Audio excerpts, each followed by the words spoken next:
Mon fils, Ah, tu vois André, même ma mère va nous rejoindre pour danser la danse de Myriam. il manque de vin. Mais on n'est que le premier jour. Oui, et il ne reste plus rien. Il ne reste plus une goutte. Pourquoi tu viens m'en parler? On ne peut pas laisser se terminer la fête ainsi. La famille d'Asher sera humiliée. Merde. Mon heure n'est pas encore venue.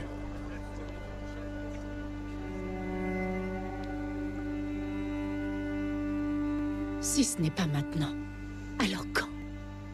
On voit en fait, l'Évangile met en scène l'intercession de Marie.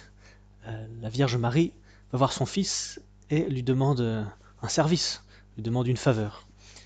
Et bien que pour Jésus l'heure n'était pas encore venue, eh ben, il a été prêt à changer son heure.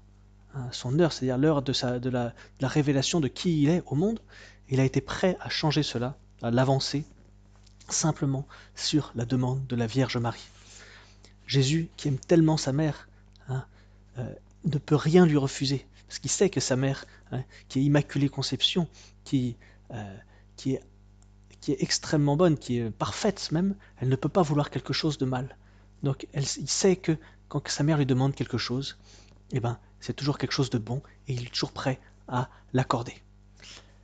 Voilà, l'intercession de Marie, déjà sur la terre, était extrêmement puissante. Imaginons même dans le ciel, maintenant qu'elle est auprès de son Fils dans la gloire, elle est encore plus près de son Fils maintenant dans le ciel qu'elle l'a jamais été sur la terre. Leur intimité est d'autant plus proche encore maintenant. Donc déjà, si déjà sur la terre, Jésus ne pouvait rien refuser à sa Sainte Mère, maintenant qu'elle est dans le ciel, encore moins.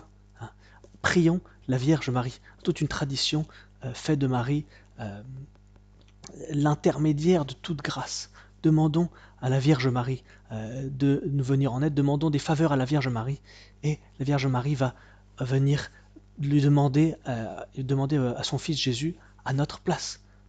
Si on veut demander quelque chose à quelqu'un de très important, soit on va lui demander par nous-mêmes, et s'il est bon, il y a des chances que ce soit accepté, soit on va trouver un de ses amis très très proches, ou un membre de sa famille, ou son frère, ou sa maman.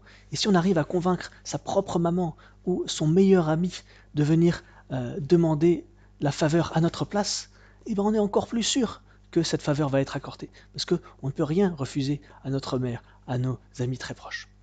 Voilà voilà pourquoi il faut prier la Vierge Marie. Et l'Évangile nous le met en scène dans ces noces de Cana.